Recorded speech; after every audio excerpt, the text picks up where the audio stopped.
In Viking times, a thing was a gathering, a place where leaders and warriors could meet and talk. In the 21st century, our thing is a virtual place, where history academics and enthusiasts from around the world can come together to share knowledge. I'm your host, Miranda Schmiederer. Hold on to your helmets for this episode of that Jorvik Viking Thing podcast.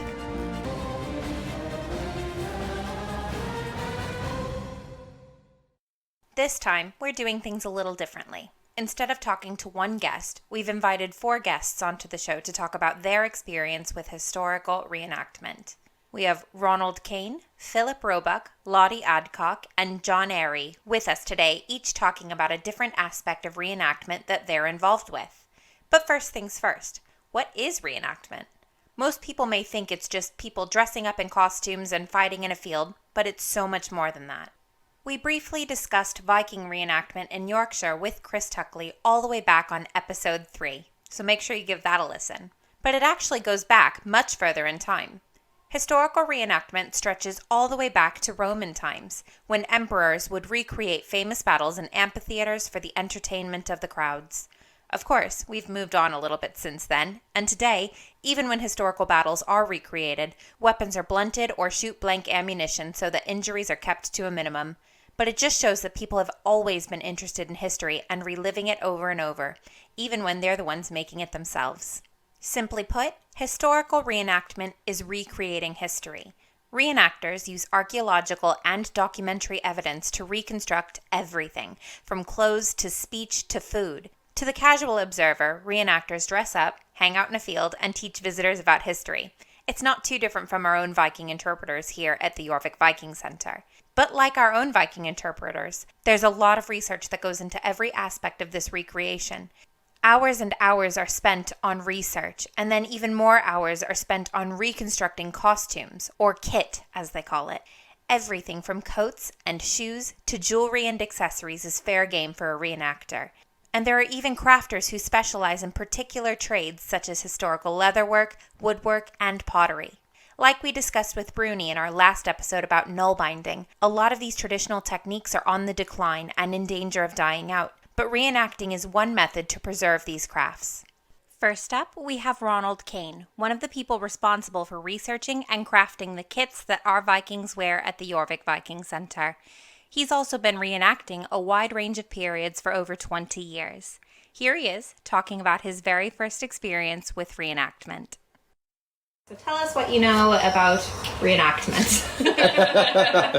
Well, let me just paint a wee picture for you. Imagine a 17-year-old Irish lad who, by virtue of being part of an archery club, ends up in the wilds of County Clare at an open-air museum. And while he's there, another living historian puts a sword in his hand and says, "Do you want to have a go?"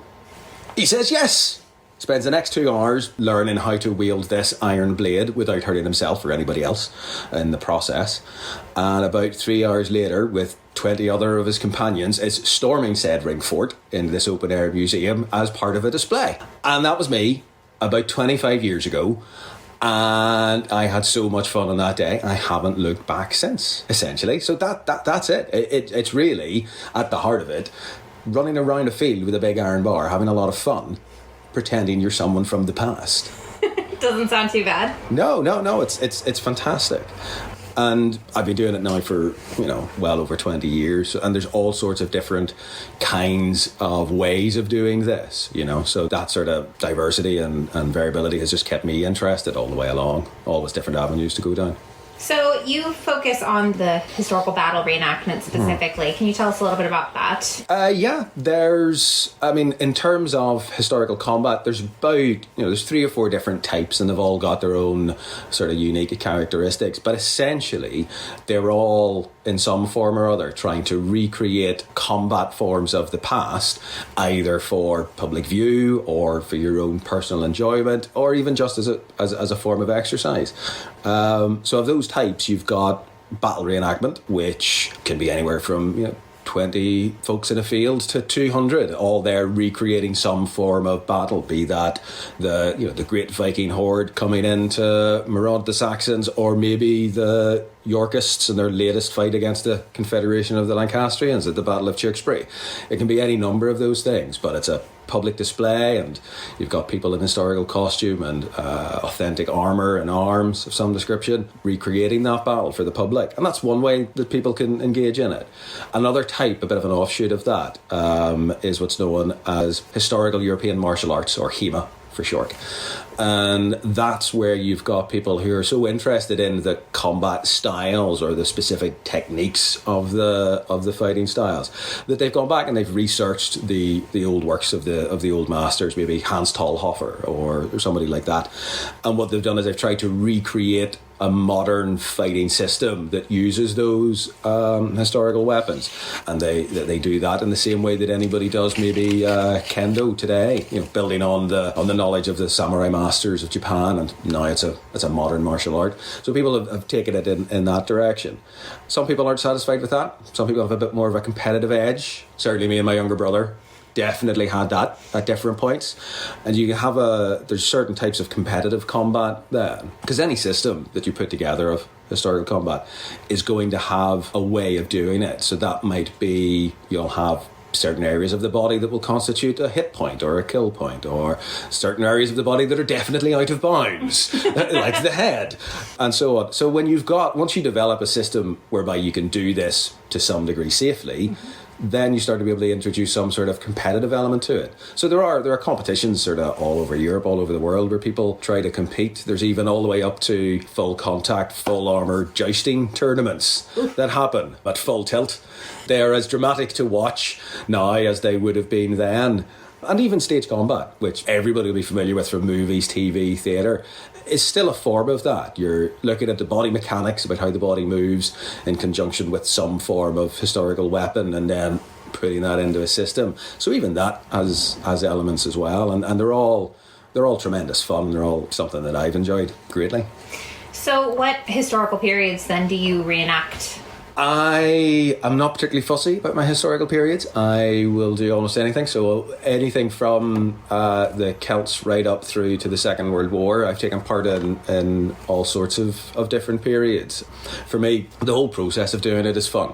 Putting together the impression, working on the kit and equipment, finding out what the different fighting styles are. Certainly the evolution of that, from long iron swords from the Celtic Iron Age to short gladiuses in the Roman era, back through to long thin rapiers through into the 17th century. They're all fun. And they're all fun in their own different way. So for me, I've never felt particularly obliged to restrict myself to any one period. One of the things that I think it's really important for anybody who does any form of, especially battle reenactment, is to always bear in mind, at least in the back of your mind, that whilst it can be great fun and there's a tremendous amount of experiential knowledge you can gain from physically wielding a sword and holding the shield, having to fight for, maybe minutes to hours at a time to get a sense of what that was like, there's always going to be a missing element, and that missing element is you're actually not trying to kill anyone. And more importantly, no one is trying to kill you either. But that's a really important part of the mix, that if you're going to understand combat of the period, that you do need to appreciate. And so that's a bit that you always have to just test your own understanding and just sort of test yourself with, to know that you're not actually reliving an experience that someone at the time would have had. There'll always be that element that's missing.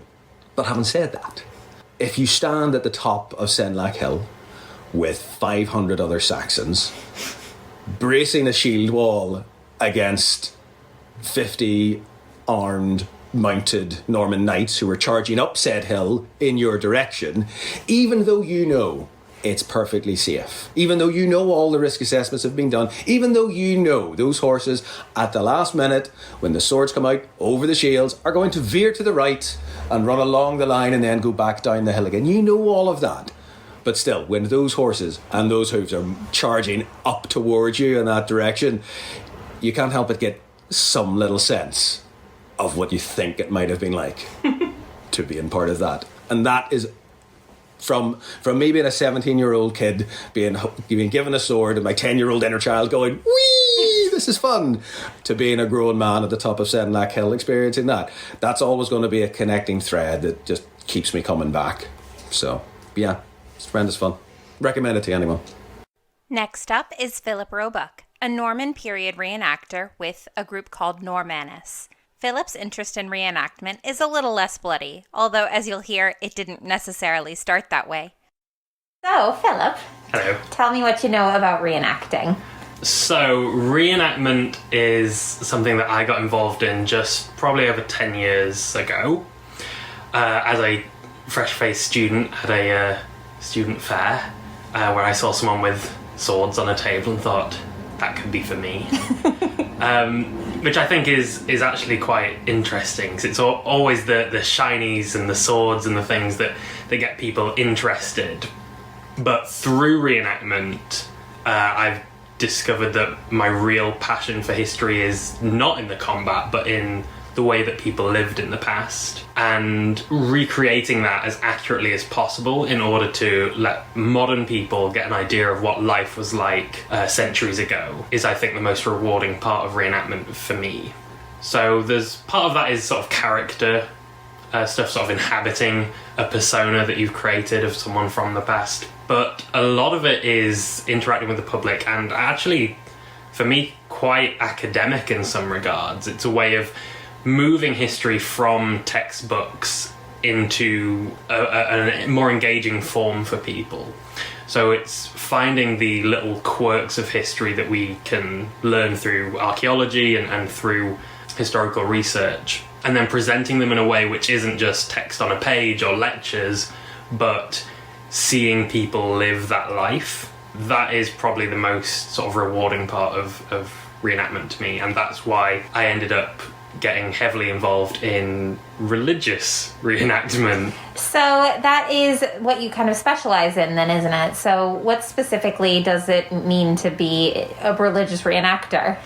So the way that it started is probably the best way to understand it, because the Reenactment Society I was a part of, we focus on Norman and Angevin history, so post-conquest, particularly looking at sort of the 11th and 12th centuries. And we were very invested in, as I say, representing all aspects of medieval life. So you start with the things like the big battles and the combat that tends to draw the crowd.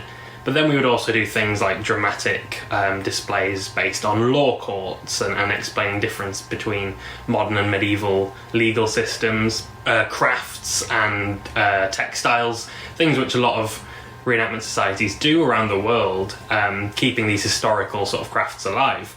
But when it comes to actually representing how people live, you can't actually separate life and religion in a neat way when you're looking particularly at the sort of high to late medieval period. History is church history at that point, and you've got warfare, you've got people's lives, you've got land management. All of it is influenced by faith and belief and religion. So when you're then trying to represent a tenant farmer, it would be disingenuous to not mention the fact that you're going to church regularly and that you have beliefs about how the world was created and how it works and what is expected of you as a medieval Christian. So is the character that you inhabit then a religious leader, or are they just a religious person? Well, it varies. I say I was quite lucky to have other like-minded people who had been thinking similar things, and between us we decided to start representing the sort of religious side of medieval life. But obviously with there being just a number of us, and depending a lot of the times on what audiences and clients expecting from an event, you have to sort of tailor it in a way that makes it accessible to people and is also still appropriate to the venue and the storyline that you're giving. So I've done simple things as just a pilgrim who is travelling and is stopped off at the castle or wherever we are, as well as being a papal legate in a canon law court, so looking at the legal systems of the church, and most often I'll represent something monastic nowadays, so a Benedictine monk or a Benedictine abbot, to show that the religious parts of medieval life can't be just kept separate or ignored, but they are an integral part of the medieval experience. Amazing. Lastly, tell us your favorite reenactment memory. Oh, that's a tough question. I'll say that it was probably a show that I was involved in at Tutbury, and we were doing a storyline that we'd sort of crafted, which was of a small dispute growing larger and larger and getting more and more people involved. And it is kicked off by the translating of a relic. So a relic from a nearby church is being brought to the castle. And the cult of relics hadn't really kicked off by this point, but it was starting. So the connection to the saints was a very important part of people's understanding of Christianity. And so this movement of a relic gets a lot of local people upset. And I portrayed the rather more nefarious than intended chaplain of the castle who had the relic brought. And the local priest, who was quite upset about it, arrived with a mob full of upset villagers, and as is almost necessary for a reenactment, things escalated. Local barons started throwing their lot in, and it eventually became a conflict over control of the castle. But it was kicked off by this relic, and so the end of the day, we never planned who was going to sort of win. But at the end of one day, it ended up being an absolute bloodbath. All of the soldiers who had come had ended up sort of falling over and fighting each other, and it had been absolute devastation. And the sort of show ended with me returning the relic to the rather crestfallen priest and just asking if it was worth it before storming off. And I don't think anyone who had come to the castle that day expected to be sort of emotionally gut punched in such a way. I don't think we had intended it either, but it's one of the joys of this pastime, is that when you have people who are so committed and can inhabit these roles, you can allow life to play out, or in that case combat and death to play out, but in a way which is very natural and actually can be quite emotional and quite moving as well. So that's probably one of my favourite things, particularly as a sort of church reenactor. So if people want to learn more or learn from you specifically, you've got a YouTube channel, haven't you? Where can people find that? I have, yes. So on YouTube, I have a channel called Scholar Normanorum, where I do videos about Norman history, and particularly a sort of 12th century history. And typically I try to focus on the less well-known things. So it's not kings and warfare, it's folklore, religious belief, and odd little quirks of the 12th century. As Ronald and Philip both mentioned, a huge part of the fun with reenactment is recreating everyday life for people in the past. An area that often gets overlooked is historical dance. Lottie Adcock, educator and founder of Eberockham Early Dance and Dance the Past, is here to tell us about her experience with reenactment. All right, so Lottie, can you tell us a little bit about your history with reenactment, please, and what you do? Yeah, so I'm a historic dancer, which is probably a bit of an unusual one to hear from. What we're trying to do in historic dance is, as accurately as possible, try and recreate the dance that our ancestors in the past would have done. And there's variety levels of accuracy depending on what period we're talking about and what sort of resources are still there. But we try our best. And it comes from the resurgence in the 1950s of folk dance, interest in folk dance, and research that went into the history of folk dance. So it's very, very similar to a lot of versions of folk dancing, but it's got this sort of historic twist. The thing I like the most about historic dance is you can invest as much or as little as you want. Some people just turn up to do the dancing and get a bit of exercise. Some people get really into what it tells us about etiquette and social structure and manners and customs at the time. Some people get really into the technical side and researching the steps and things like that, and it's just a really great opportunity to do as much or as little as you want. You can focus on one era, so there are people who just do Jane Austen Regency dancing. There's people that do lots of different eras. I like doing as many as possible because why not? Some people get really into the performative side. We get a lot of actors, people who really enjoy playing a character through a dance, and then there's some people, like I said, that are really into the technical side and looking at how a step might be interpreted in different ways, because if someone has put in the historic record that you do a single step, how is that performed? What do you do with your hands? All these different things, and you might look at pictures and other documents of the time and try and sort of piece together what you think is happening, and that's what's really fun, that it's all this sort of opportunity to recreate and experiment and work together as a community to put that together. So I do have a quick question. Yeah. So we talked to a few people about like Viking reenactment or Norman reenactment, but obviously there probably aren't as many sort of records and things for dance during that time. So what's the oldest, historical dancing that tends to be done? Okay, so yeah, with some level of accuracy, we can kind of do medieval dance. Okay. Based on images and what comes later, and sort of looking at the space that they had and the places they were dancing and that sort of thing, and being able to sort of work out what we think is the case. You will find people who do historic dance from earlier than then. Mm-hmm. Generally it tends to be non-European dance, so like things like belly dancing and things like that have a longer recorded history or have changed less over the time. But yeah, I mean, I'm totally up for trying to do a Viking dance. We'd have to see how it did. It'd be a lot of like screaming and battle marches, I think. It'd be great. So I got into this form of dancing when I was 16, which was a long time ago now. And personally, I love it because it really feels like it connects me to the people in the past. Like, dance was so much more part of their lives. It was a place where you met your husband.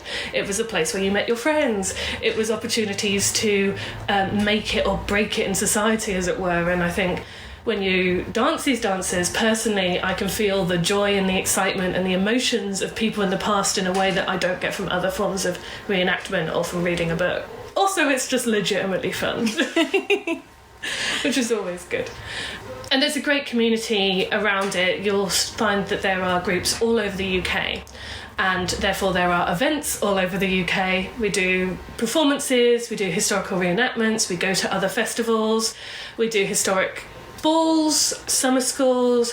The big event every year is an annual festival where everyone gets together for a weekend, moves throughout the UK. There'll be lots of history-related events on the Friday and Sunday to do with the place that we're staying, historic tours and things like that. But then on the Saturday, everyone from all over the UK, all the different groups, can showcase a bit of dancing. And then in the evening, we have a big knees up, big ball, normally a Regency one, and everyone can get to know everyone else and get a chance to dance with everyone else. And then you build up that community and you see those people again and again and again at different events. I mean, we're talking about like 10 years of meeting the same people all the time. So it's built up a really nice, inclusive community. That's actually one of my favourite memories of the dance is the last festival, which was obviously in 2019.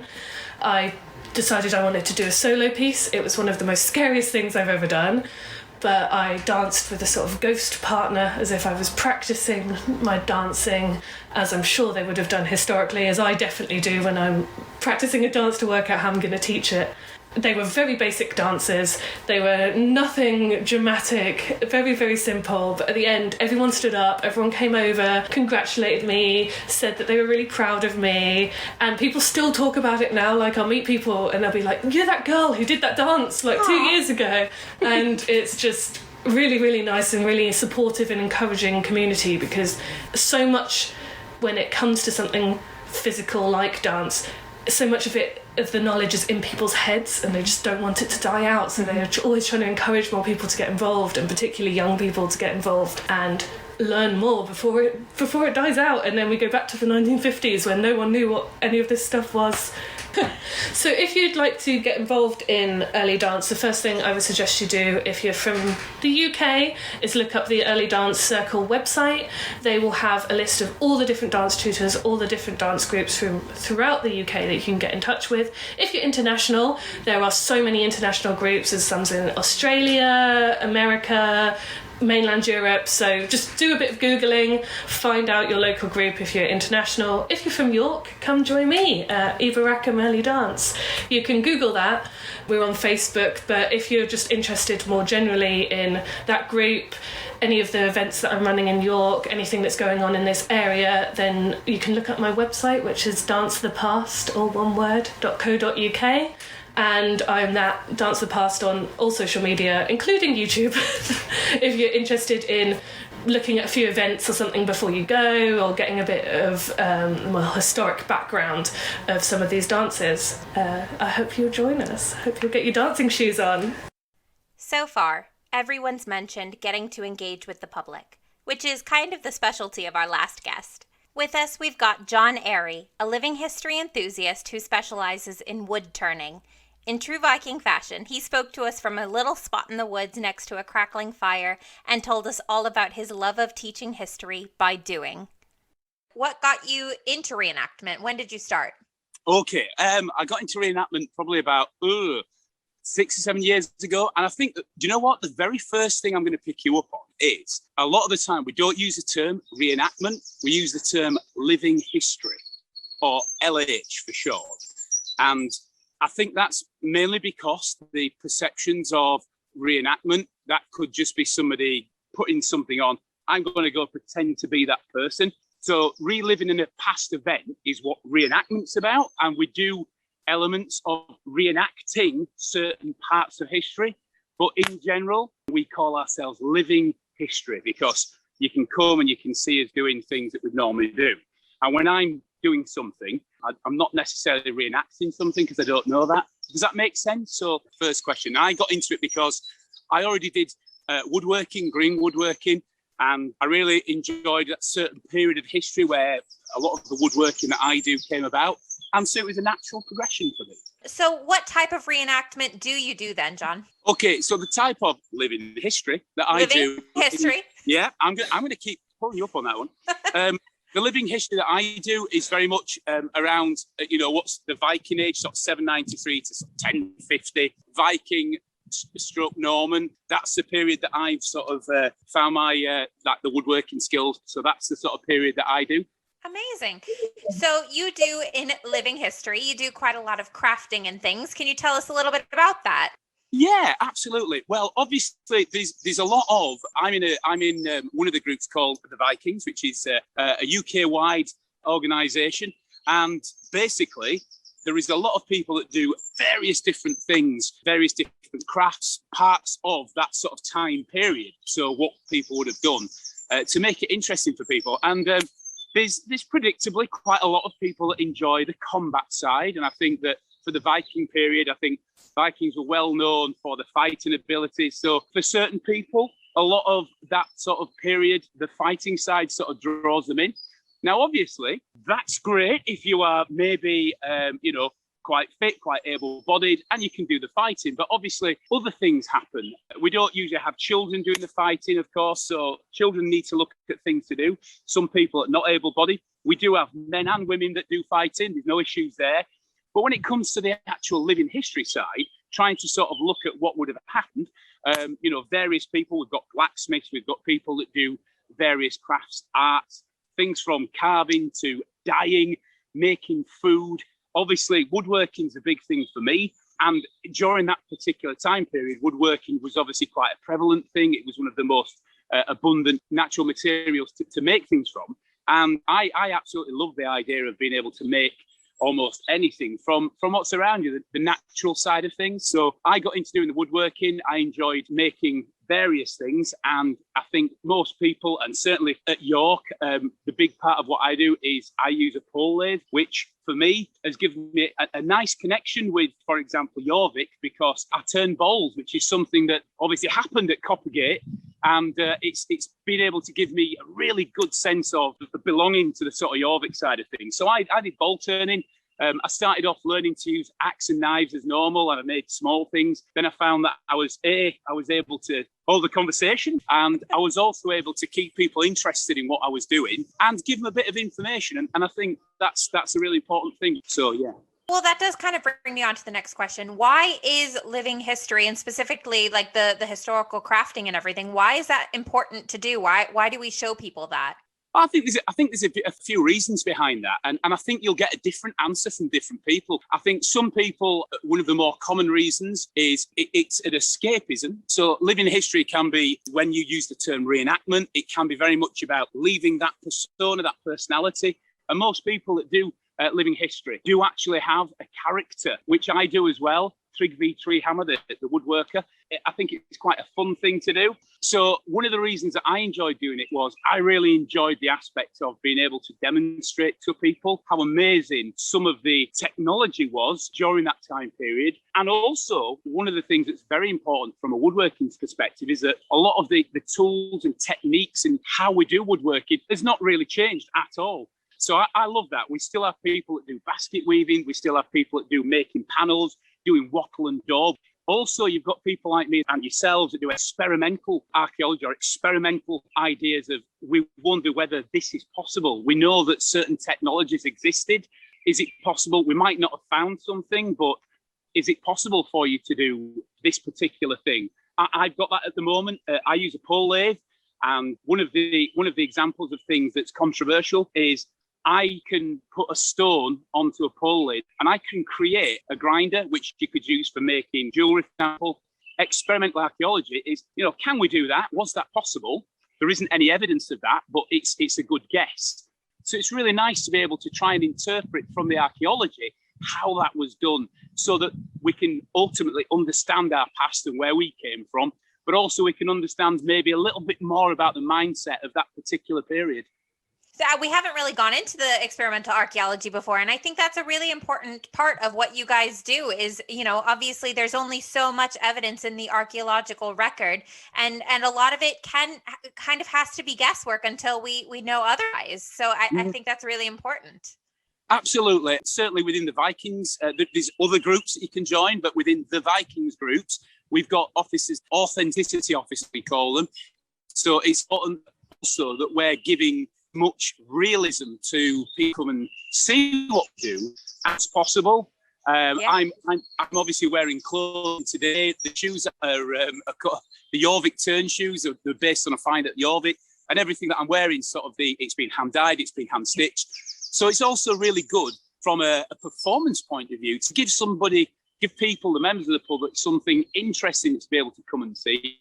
You pick up information better from watching and learning, and that's how I learn. I struggle with certain aspects of learning. For me personally, I learned all my woodworking by watching, repeating, and that is what we believe happened during the very period that we're talking about.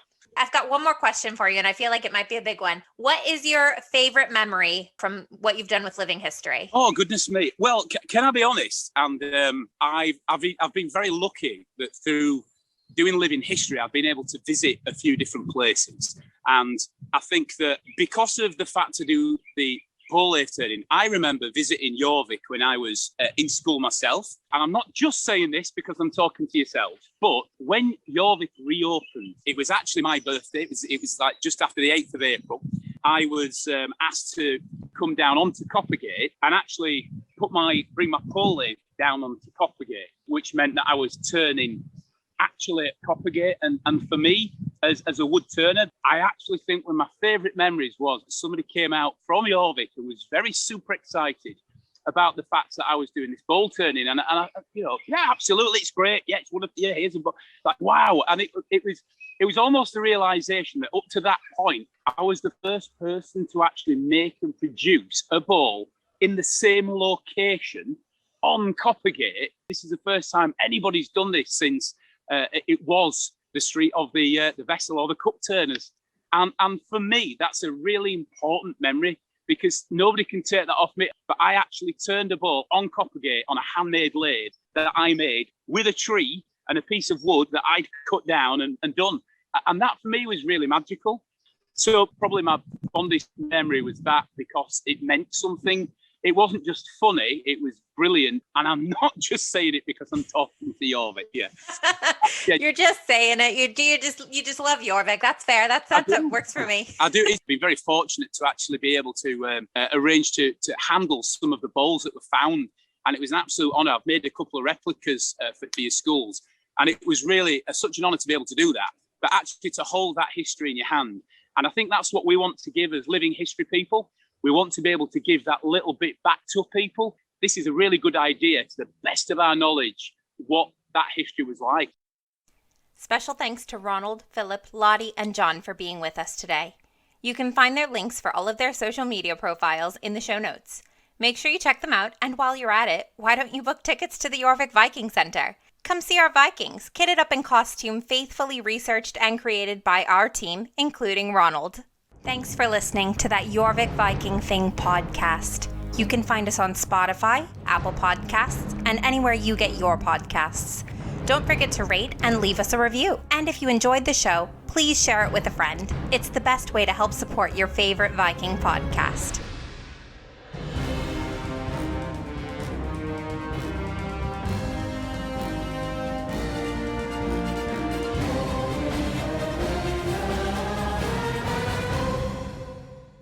That Jorvik Viking Thing podcast is a production of the Jorvik Group and York Archaeological Trust. Researched by Miranda Schmiederer and Ashley Fisher. Written and produced by Ashley Fisher. Sound designed and edited by Miranda Schmiederer.